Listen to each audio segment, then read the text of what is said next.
So 2023 Mitsubishi Mirage Black Edition Ralliart version. That's what I have here.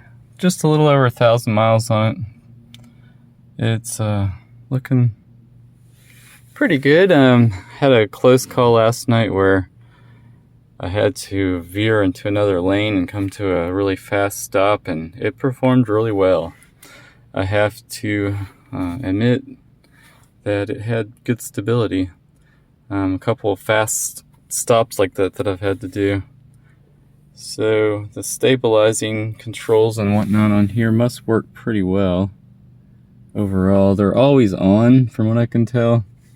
And you have to hold and press and hold them for so long. And then it'll come up here on the dash in this right hand portion and show you that it's turning it off. Of course, it has the ability to do the mirrors and adjust them.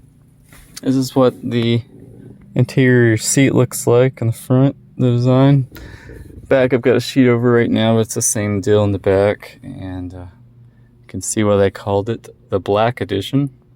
I like the red trim, or the maroon trim, burgundy, however you want to term it. Not a real fan of that. There's this tray up here that's kind of deep, and you can put quarters and things in there, so that's very useful. And it has a USB port thing right here, also very useful. And you can tie your phone in through the USB port right here up to the screen above. But I don't like to do that because it's slower than just hooking my phone in through the car charging port or the cigarette lighter. So I do that more often just for speed of use, for processing. Here you have your hazards. And of course the computer screen, it goes through all the settings. Has AM, FM, Bluetooth ability, of course, and you can do your phone calls. And this is one of those buttons for the phone calls. This is the home screen. I guess a return button, and this is toggling whether it's day or night mode, so the brightness of the display. It doesn't have a CD player that I can tell, so I think you're out of luck if you want to play CDs, but you can do everything else through your phone. You know, just have some digital files and play them. So I've had a great time playing that. It's got the handles above, so one little extra there. Has light right here.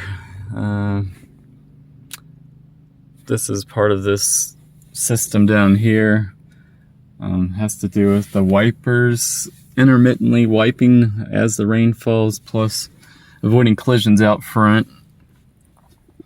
But it does have like anti-lock brakes, traction control involved in all this, anti-tilt or something, and front collision warning as well when you get way too close to somebody or a car. For some reason they put the mirror over here, but they do have two mirrors, so that's good. Somebody had pointed out in another video that the Mirage only had one mirror in the car, and it was on the driver's side, so I guess they fixed that. And he had said that there was no armrest in his Mirage that he was renting, and this does have an armrest, but only on the driver's side, so it's a little odd that way.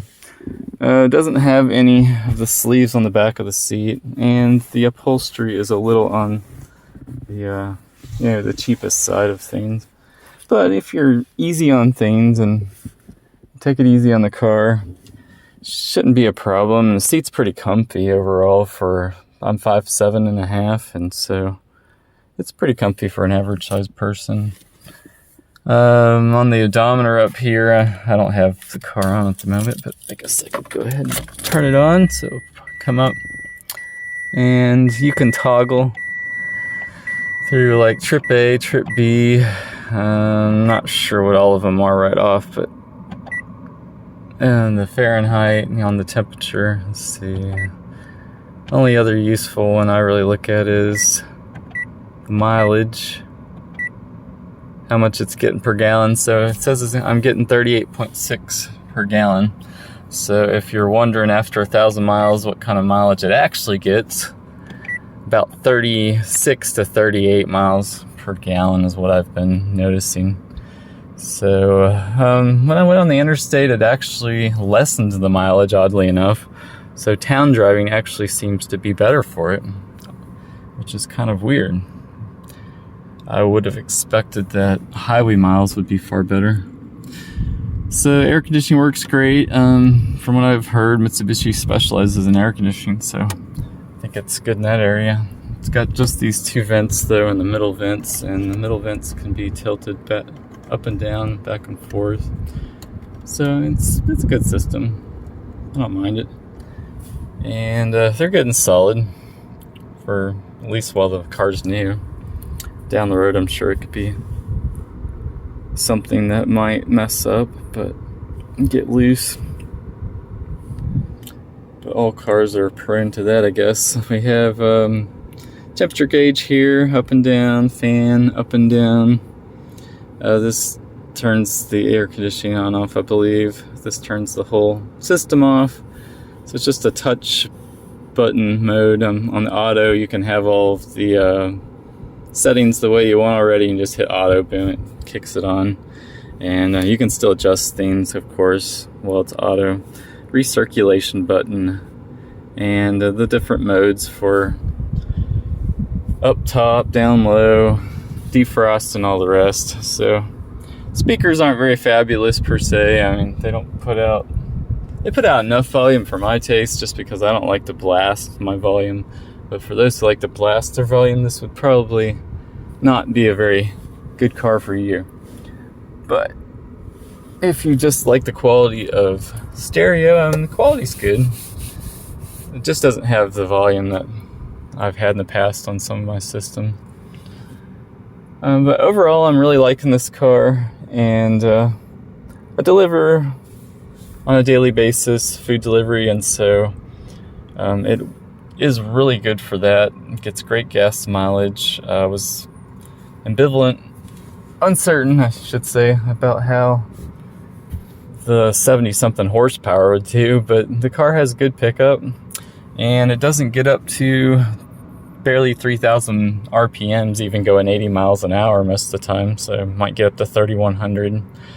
But most of the time it's down around 3,000, so it stays fairly low for 3 cylinders. And I've been a lot more happy than I thought as far as that goes. It's got better pickup than I thought. Now, one thing I have noticed is it does have a blind spot over here on the left side, and so what I've done to tweak that is bring the rearview mirror over a bit, so you catch that edge window over there and you can see if somebody's in your blind spot. So I would give you that tip, do that, or put blind spot mirrors on your side view mirrors, which I haven't done, that I could do, and that should help prevent any accidents shifting over left from the right lane. Trying to think of anything else that might be of interest. Of course, you got your power window, your power lock, unlock, ability to lock down the back, and it's got the child locks on the back doors now. And it's got headrests, 4 seats with headrests, 2 in the back, 2 in the front. So got a little handbrake here in the middle, automatic here, and it's what the floor mats tend to look like, black with a red trim around them. And you can put a cup there, 2 cups in the middle, a cup here, and a cup here, so there's like room for 5 drinks. But you only get one basic size, I believe. I don't think they resized them. They're all the same size, I believe.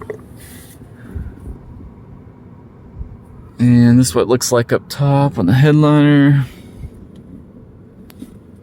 And in the back you got your brake light in the back that shines. This could have fog lights, but it doesn't. But it's probably one of those extras you could add.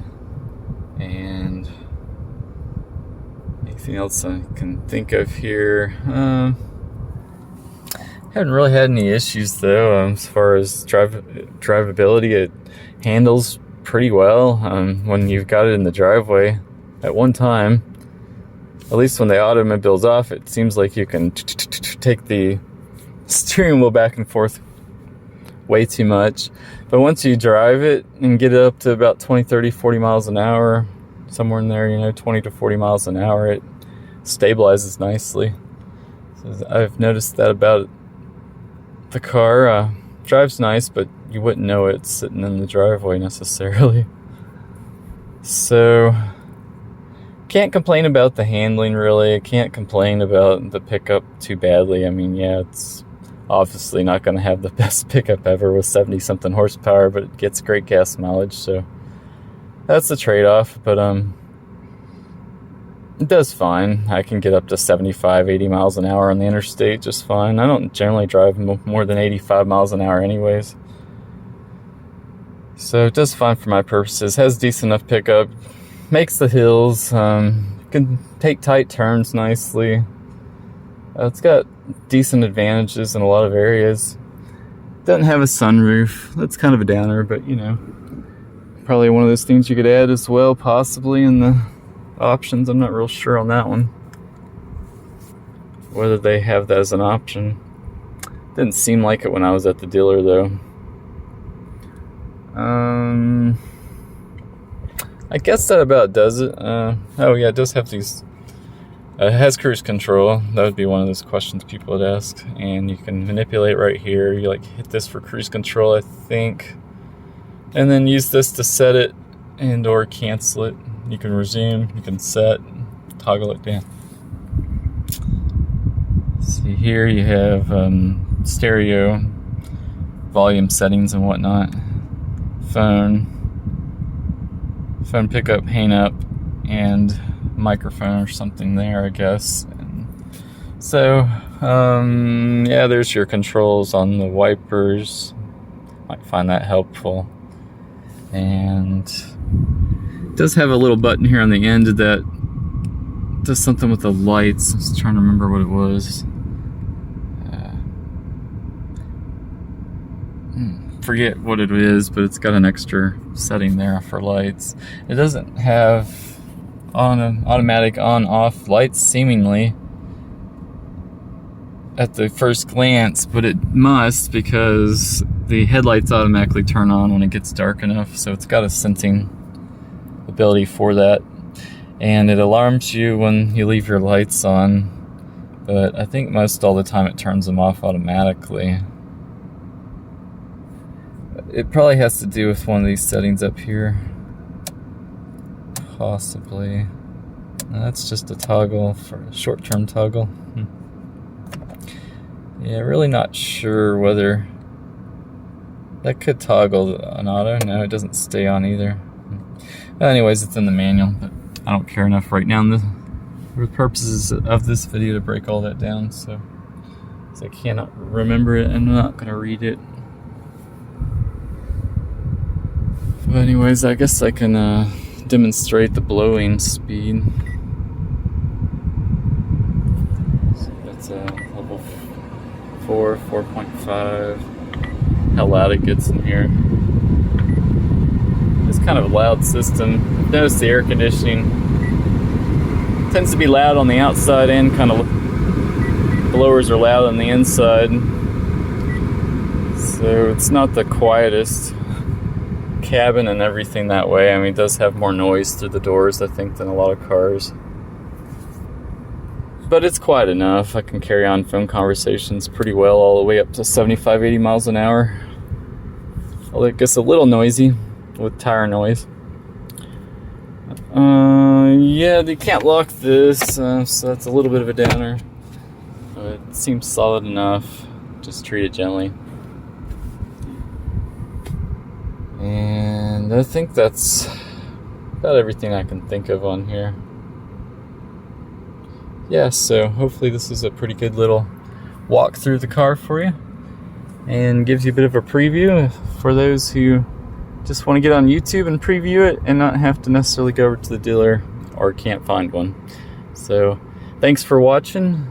Like and subscribe if you like this video, and have a great day.